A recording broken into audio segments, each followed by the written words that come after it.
toujours en se basant sur cette note-ci, on continue au coteau de raison ici des entités dans le secteur ici des concessionnaires automobiles. On a du Lithium Motor en date d'aujourd'hui. Et si vous regardez les vidéos précédentes sur le même type d'entreprise, vous avez la même chanson. Bénéfice net ajusté, ça ressemble à ceci. N'est-ce pas? Ça semble beau. Ouais, cette fois, les bénéfices, etc. Mais est-ce qu'on a des free cash flow qui vont dans ce sens-là? Les free cash flows sont à questionner. Quoique, on remarque une chose. 2017, 2018, 2019, 2020, 2021, on a une accélération. 2022 et 2023, c'est peut-être une période exceptionnelle. On a peut-être une entreprise ici qui est en période ici de, je dirais, c'est un business qui a fini d'investir, d'accord? Ils ont terminé leur phase d'investissement et ils essaient de maximiser ici le rendement des free cash flow. Pourquoi pas? Mais comme d'habitude, comme je l'ai dit, j'ai sélectionné, ça dépend si vous aimez ce secteur d'activité. Pourquoi pas? Mais moi, j'ai sélectionné uniquement les entités ici qui ont des bénéfices récurrents, des free cash flow également qui vont dans le même sens. C'est pour ça que du lithium motor, je reste sur les lignes de côté. Même si on pourrait avoir des free cash flow bien plus élevés que ça dans le futur, les analystes ont tendance à avoir raison. Attention, quand je dis ils ont tendance à avoir raison, sur une période de 2 ans, depuis 2018, ils ont raison. Et quand on regarde ici par rapport à 2018, on constate que c'est la période où on a commencé à avoir des free cash flow de plus en plus élevés. Donc, si ça continue, pourquoi pas? 2022 et 2023, est-ce qu'ils ont eu raison en s'attendant à des free cash flow nuls? On regarde ici, 2022, 2023. 2022, 2023, on n'a pas encore l'information ici, mais semble-t-il que ils n'ont pas, je pense pas que ce soit, ils n'ont pas eu, je ne sais pas, on n'a pas encore eu l'information en tout cas, mais je préfère me dire ici que les free cash flow ne sont pas très prévisibles. Ok? Donc, si les free cash flow ne sont pas prévisibles, on cherche ici une métrique qui pourrait être assez prévisible. Oui, évidemment, on devrait aller dans le secteur d'activité, prendre la moyenne du secteur, etc. Je vous laisse aller faire ça. Je prendrai la moyenne de l'entité en elle-même ici. On s'échange à 25 fois le price to sale. Donc, si on se met à 25 fois les revenus attendus, on se rend compte que les revenus ici ont tendance ici à être assez croissants. Je sais que c'est un secteur qui reste en croissance. OK?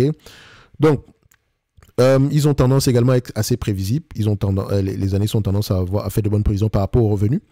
Donc, en 2026, on aura à peu près $1 600 l'action de $1 600 de revenus par action à 0,25, si ça donne ici un prix aux alentours de $408 l'action. $408 l'action moins la dette nette en date d'aujourd'hui, moins la dette nette, 378. 408 moins 378, vous allez voir qu'il ne nous reste pas grand-chose, n'est-ce pas? À peu près $30 par là. Donc, c'est pour ça que j'invite à la prudence sur ce genre d'entreprise.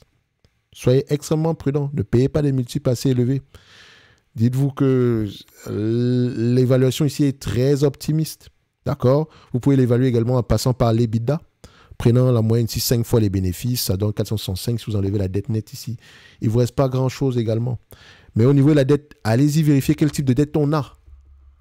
Parce que si elle a un bras financier, on pourrait mélanger la dette ici la dette ici que l'entreprise, dans son état, l'entreprise hors bras financier devrait assumer est peut-être moins élevée que ça. C'est pour ça qu'il faut être prudent. Donc, je vais me limiter ici à l'estimation liée aux revenus. On pourrait s'attendre à du $400 si tout va bien dans le meilleur des mondes. Mais est-ce que je prendrais le risque?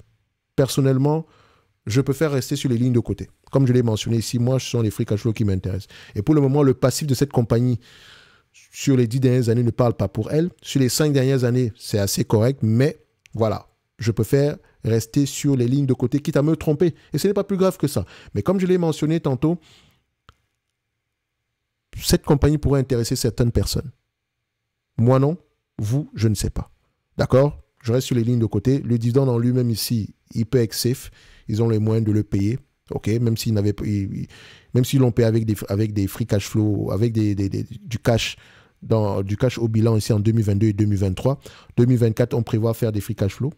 On verra ce que ça va donner. En tout cas, Lithium Motor, je reste sur les lignes de côté. Je sais déjà que ce n'est pas un business que je vais avoir tendance à suivre. Dans ce secteur d'activité, je suis LKQ, Copart, peut-être OpenLane, peut-être, mais j'ai déjà du Copart, donc je ne vais pas me casser la tête avec OpenLane, même si OpenLane est quantitativement sous-évalué.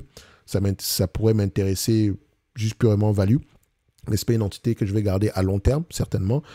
Je pourrais également m'intéresser aux entités comme, je pense que je l'ai mentionné tantôt, AutoZone, d'accord, qui pourrait être également assez intéressant. Bref, on se donne rendez-vous sur la prochaine vidéo.